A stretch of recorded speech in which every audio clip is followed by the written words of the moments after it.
We sort of stumbled into a week-long series, and the reason we stumbled into it is because my friend Tim Peeler, the foremost NC State historian I think, on planet Earth, who is in studio with us.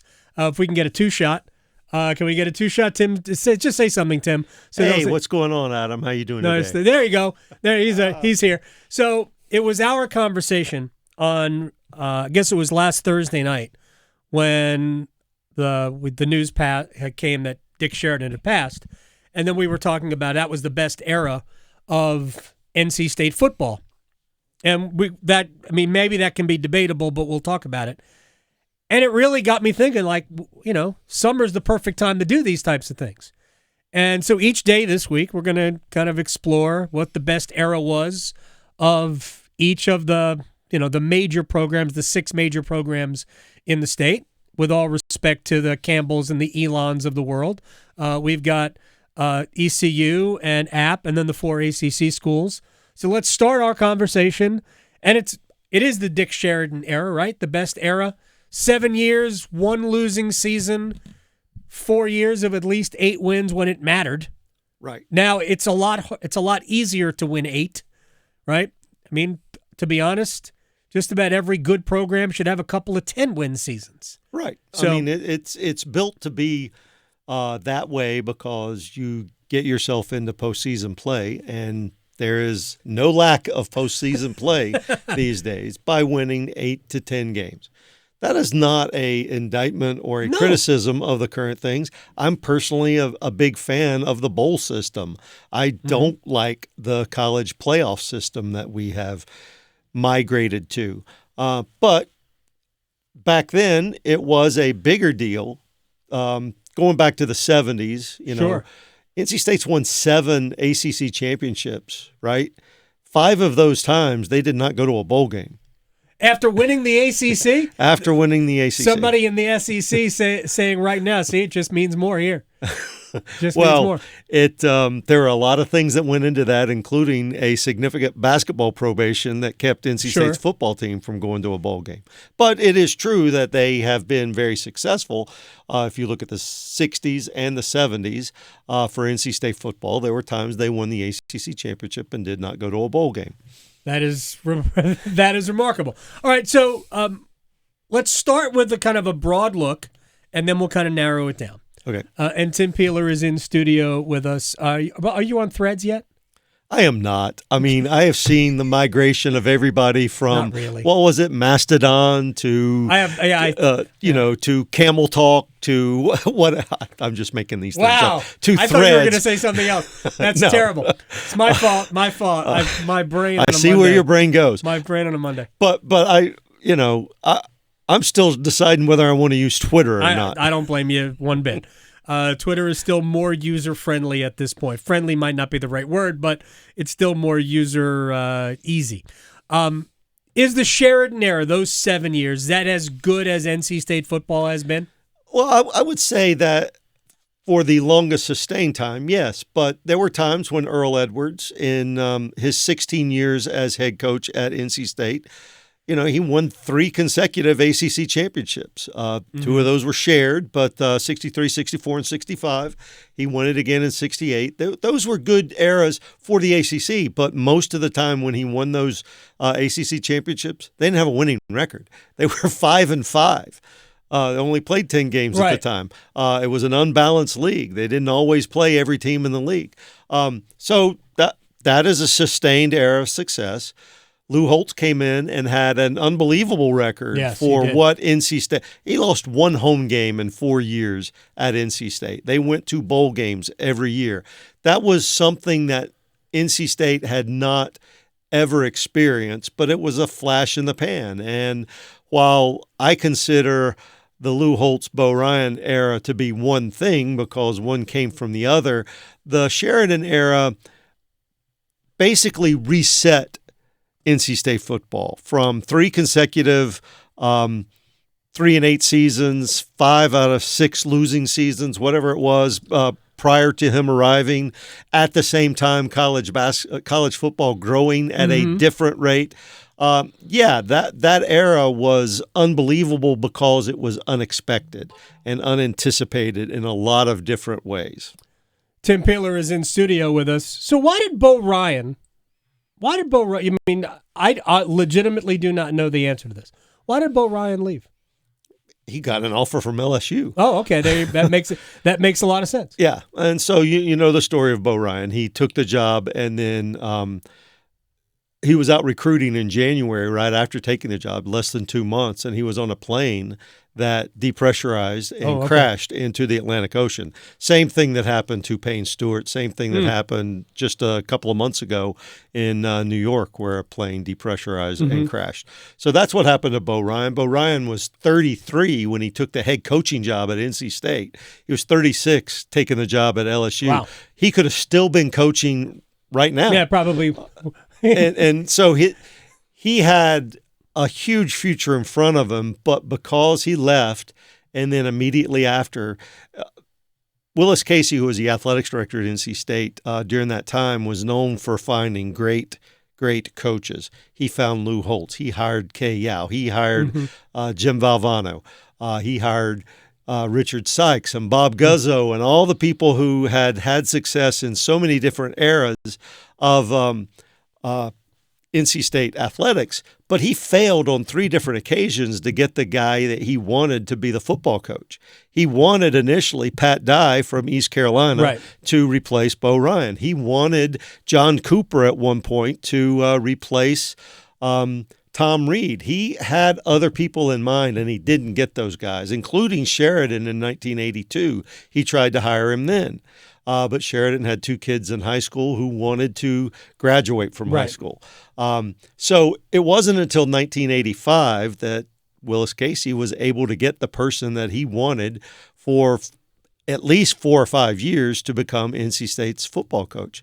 And when Sheridan got here, he immediately turned things around. He immediately wanted things to be significantly different than the 3 years that immediately preceded him when they lost to Furman 3 out of 5 times, I think. Some ridiculous number, including 2 years in a row, which I was at those games as a student and wondering what football was all about at that point.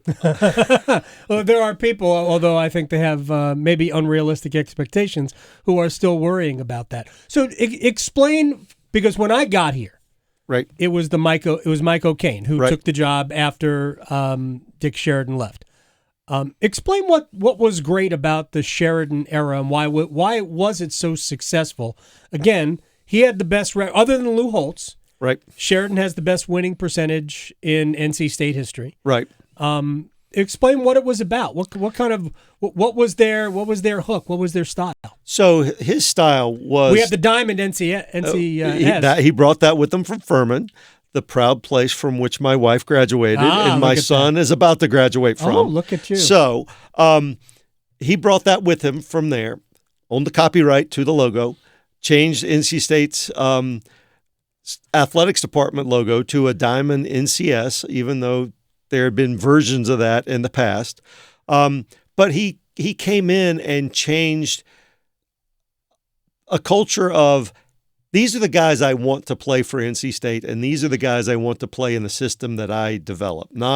It's not what the recruiting wars are now, where you recruit 7 players who are listed as athlete, or 7 players who you migrate down from cornerback to safety to linebacker to defensive end to eventually putting them at defensive line or offensive line when they grow to be larger than what you anticipate.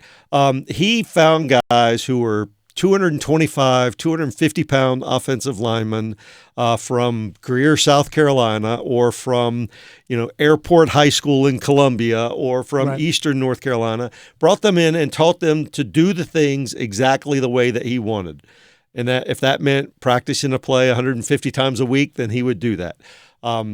He was so good at Furman when he left in 1985 that there were players who decided they were going to come to school at NC State with Dick Sheridan, not because they wanted to come and play at a bigger program, a higher profile program. It's because they didn't think they could start at Furman. with the program that he had left behind, that Jimmy Satterfield took over. Really? That's the kind of culture that he had. Was he took players and made them better and made them work in the system that he had. He ran an option offense, a 50 defense, but he did all those things really, really well. The only time that he ever changed up what he wanted to do and how he did it was when he got here in 1986, which I believe is the most underrated season in NC State football history because of the success that they had and because of the last second success that they had. They came from behind, I think, in 6 of the 11 games that they played that year. They played 12 games. They were 8-3-1. 8-3-1, including the loss to Virginia Tech in what was then the new Peach Bowl. It wasn't the Peach Bowl. It was the new Peach Bowl. But they saved that bowl game from existence because the year before they were in it a lot. Yeah, well, they were in it a lot, but the year before, 1985, Army and Illinois played. It was rainy. There was about a third of the stadium was filled. They didn't sell any tickets, and that bowl was about to go under. But when NC State and Virginia Tech came back, they rebranded it. They got new leadership. They did a whole lot of things. And that was the most exciting game played that bowl season. And it revived the Peach Bowl. Now, what is Atlanta? What is the Peach Bowl? It's the most it is college football city, USA. That's where everything is. The College Football Hall of Fame is there. The Hall of Fame there. Yep. My good friend Gary Stokan put the Hall of Fame there. Built the Peach Bowl to what it is. The SEC championship game brought the college football championship and the Super Bowl. And you know, as we all know, Gary Stokan is a former NC State basketball player. And he is. It's funny. He is a basketball player, but man, he is all about college football. And it's all about NC State, yes, as well. Every time we talk together, but that run, Peach Bowl, the next year wasn't good, right? But then it was Peach Bowl, Copper Bowl. I mean, All American. But these are all good bowls. We didn't have 44 bowl games like we do today, right? So you needed to win 7 or 8 games, and you probably needed to be good in October, yes, because at this point we were handing out bowl bids. Well, like at midpoint of the season. There were bowl scouts there from October 15th on. Yeah. Now, a lot of them came because they wanted to go to the NC State Fair, too, when they came to scout. Deep fried candy bars. Absolutely. But that was the point where it was all about negotiations. It was all about profile. Right. It was all about who traveled with you. And, you know, some of those things still stand, but it was really important at that time. And you could get a bowl bid sometime in late October. Oh, absolutely. Yeah, I mean, you had to be eligible for one, but you could absolutely get one. And a lot of those decisions were made well in advance. All right. Haven't won a title since 79. Right. They've been close. They've had opportunities that, you know, at least to win a division, have had opportunities. And what has been their best season since then? You know, this is only going to be one of those things where I trip and fall on my face. Oh, is it? I mean don't mean for that. No, but I get what you're saying. I'm just saying that there have been some really good seasons of NC State football. During the Amato years, there were some good seasons. If you go back to the Sheridan season, 1986, they could have won the ACC title by beating Virginia on the road the week after they beat South Carolina. But in that South Carolina game, which all NC State fans know, Eric Kramer threw to Danny Peebles when time had expired to score the game-winning touchdown. But Kramer got hurt on that final play. He did not start the next week at Virginia. So that game, which is remembered as the greatest game in the history of Carter Finley Stadium, actually cost NC State a really good chance to win the ACC title in 1986. They did so again. Sheridan's biggest obstacle during his time in his 7 years there was playing at Virginia or playing against Virginia. 2 times they had a chance to win the ACC title, but lost to Virginia. when George Welsh was beginning his program, and then in '90 they won the national championship. Right? No, they were tied with Florida State for the ACC. But they were ranked number one in the country at that point. Georgia Tech won the national title that year, but those two teams were ascending at that point. NC State was never really part of the national conversation in that. But if you look at some of the players that have come from NC State, starting with Sheridan inheriting Eric Kramer as his quarterback, he had Shane Montgomery and Preston Pogue and Charles Davenport and some really good college football players. And he had Terry Harvey and Jeff Bender, and he was going to have Trot Nixon, but that was the summer that Sheridan stepped down. Was the summer that Trot Nixon was coming in to be the All-American quarterback and baseball player. And because of that transition, Trot Nixon decided his future was going to be in baseball. Turned out to be a great decision for him. So. And the Red Sox. And the Red Sox. So lots of things were happening there.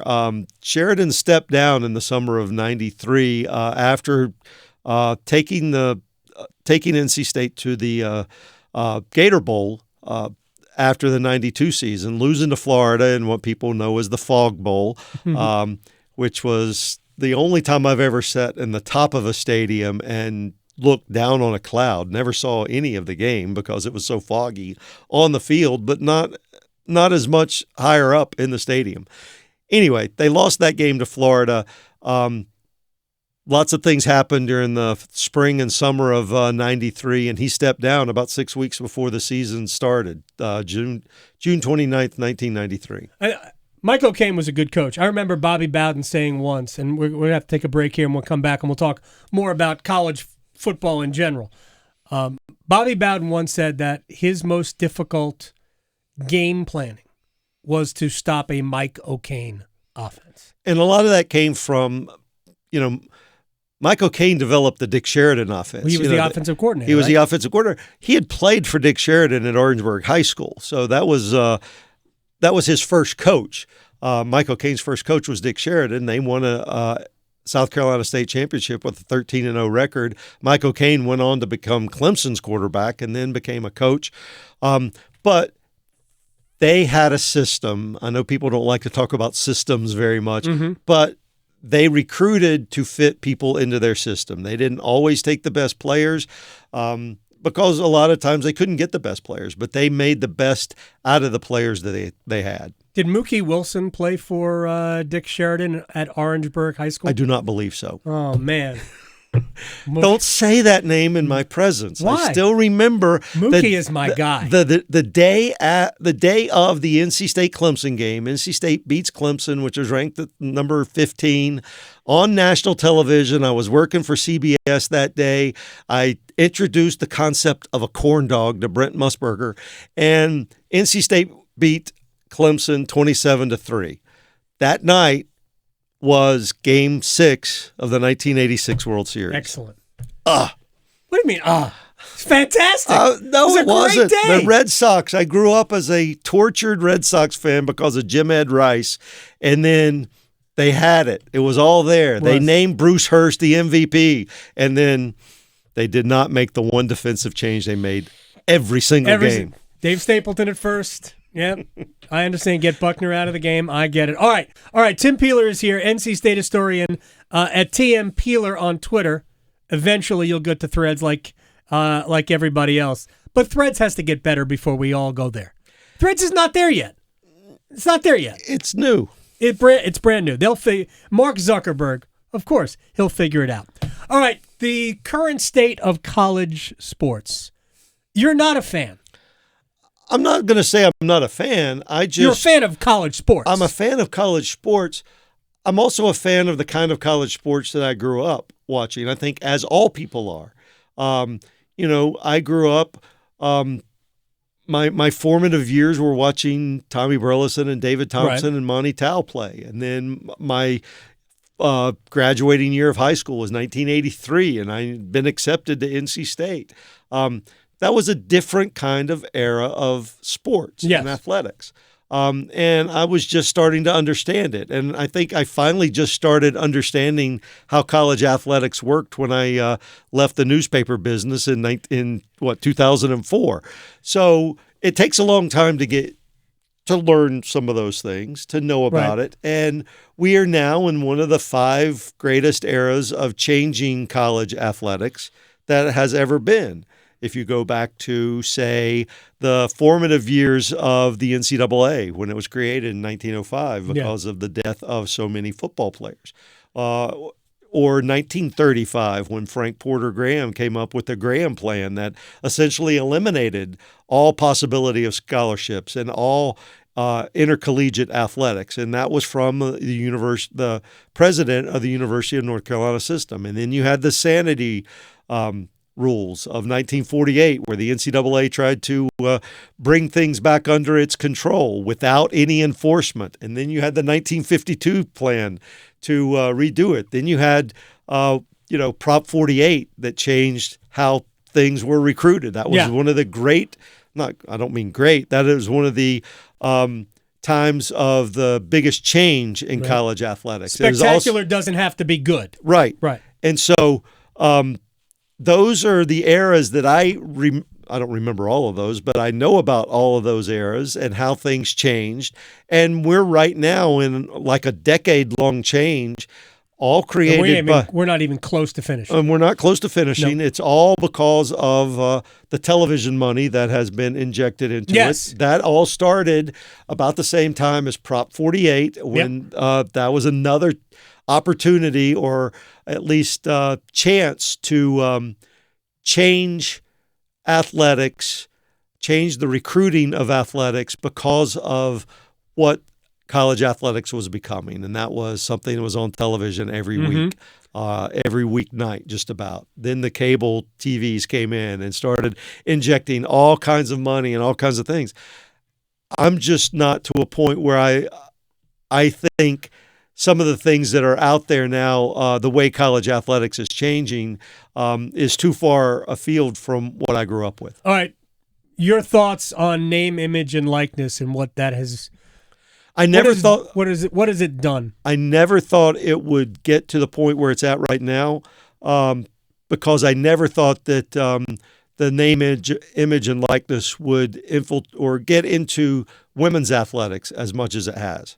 And I think because that is part of the federal law. That's pure NIL. Yes, pure. That's pure NIL. Well, but I have some problems. You know who Livy Dunn is, right? Oh, Livy Dunn, for those people who don't know. I have 2 teenage sons, okay? Wait, what are you accusing me of, Tim? Livy Dunn is a gymnast at LSU. Yes. And I don't know what like the Cavender twins from Fresno State, who then went to Miami, and they are still the impetus for the only NCAA sanctions, if you will, and I use that term very lightly, for an NIL incident, since NIL has become the law of the land, so to speak. But Livy Dunn is she got, I don't know how many millions of Instagram followers because, well, she's a gymnast. She's tremendously athletic. She's gorgeous, all of that. Therefore, she has a lot of followers. And the purity of NIL is you have a lot of influence on other people because they follow you on social media. So we're going to pay you to do things. Right. My problem with that, and I wanted to see if NIL was going to become relevant and real and legal, then it needed to filter to all sports because that is part of the Title IX legislation. Yes. It is a federal guideline, not an NCAA rule or anything like that. It needs to filter to all. My problem, and I've talked with lots of women's administrators, lots of people who, I can't say this purely from my own perspective, but I was afraid NIL was going to sexualize women's athletics to a point that it turned it into something away from athletics. You see what I'm saying? No, I mean, that's very much. But that's marketing. What is happening with Livy Dunn and other athletes, even the Cavender twins, is marketing. Right. Right. I get that. Now there are other women who have great NIL deals, like Caitlin Tui from NC State, possibly the most accomplished athlete in NC State athletics history. Caitlin Clark from Iowa. Yes, same kind of thing. They are actually coming through with groundbreaking NIL deals because they are getting those deals with accomplishments. Yes. I'm not saying Livy Dunn is an unaccomplished athlete. No, she's very accomplished. Or the Cavender twins are not accomplished athletes, but I think there's more to their NIL deals than just their athletic accomplishments. And I have an issue with that because, as we've seen so much through the years, sexualizing women's athletics is not a good thing. Wouldn't you have, and this might not be completely accurate, but wouldn't you have a problem with Maria Sharapova? For a long time, of course, she was making more money away from tennis than Serena Williams. Of course, right? I mean that's the issue is that I want people to be accomplished for their athletic achievements. I'm not saying they shouldn't be, but that's only part of it anyway. Right? I get it, but.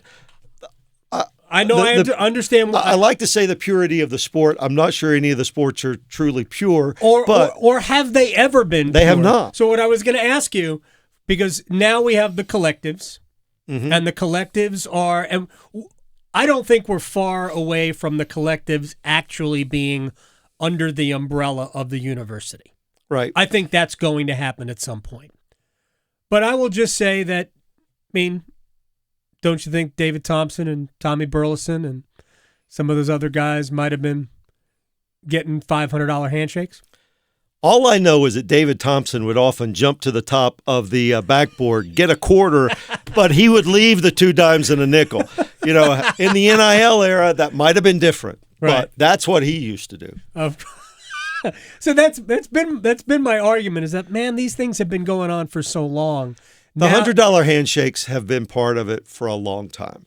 NC State got a probation early on after the sanity rules of 48, and then the enforcement era starting in 1952. Everett Case was investigated because he was the arch enemy of Adolph Rupp, and Rupp abandoned the 1952-53 season, just didn't play it because he knew he had been paying all of his players enough money to play for him.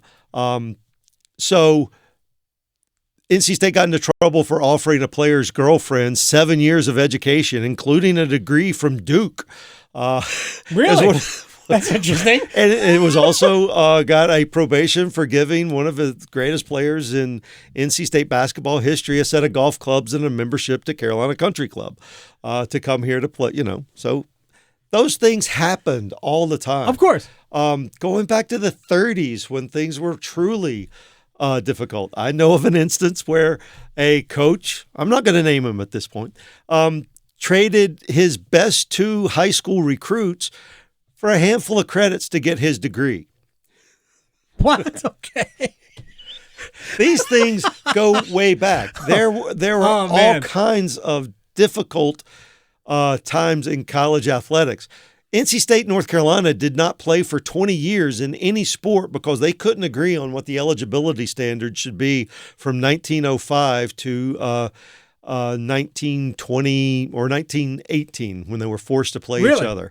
In a game. They just wouldn't play each other in anything. I think there were maybe 2 athletic contests between those years between the 2 teams. Really? All right. Let me get a couple of more things in. What is your view of where we are as an ACC and what the future is? Tim Peeler, who's an NC State historian, and I'm not labeling you being anti-current college sport. It's very different.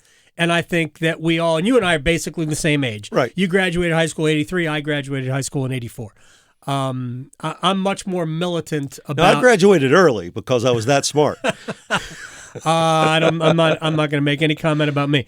I do believe I like where college sports is headed. I like the fact that the players are getting the money, because you made the illusion. You basically brought it in that this all began when the TV money started going nuts. Yes. Right? And at some point, the players were going to realize that they were helping to generate all of this revenue, and their deal had not changed. Right. I guess the biggest issue I have with all that, I'm not saying they don't deserve having the money, but the money was was generated and went to other things that did benefit the players. When you start talking about stadiums, you start talking about workout facilities, training, physical training regimens, all the different things that come along with it. Money did go to those things, and it did improve their games and what they did. The expansion of the staffs of college athletics, which is enormous now. Yes. That money did go to those things. What the era that I see right now is I don't like when people say they get nothing for going and playing for a college.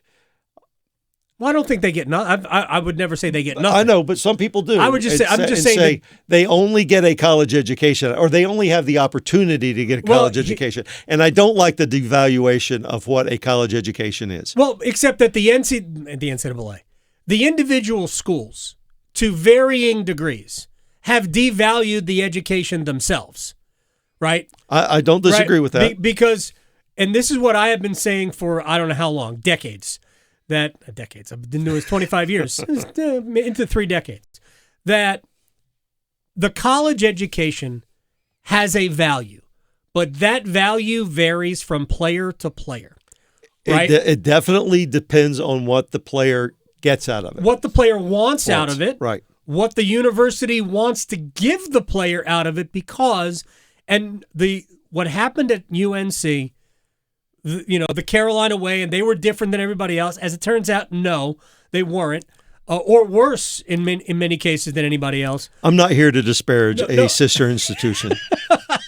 But my point is, the way North Carolina treated a lot of their athletes was that you were here to play, which it'd be hard to dispute that that's the case in a lot of other places, right?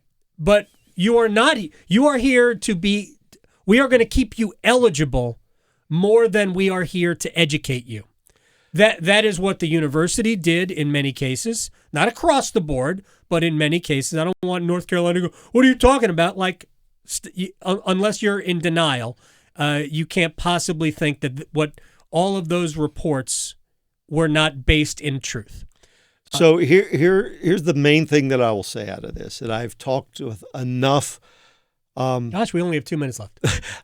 I've talked with enough folks through the years and written stories with enough someone who comes from a financially disabled background, who came here, and college athletics afforded them the opportunity to change not only their lives, but their families' lives because of what they did with the education that they got. Sure. I understand that in almost every case now, people are doing similar things by getting, whether it's NIL money or the opportunity to play professional sports or all of those things.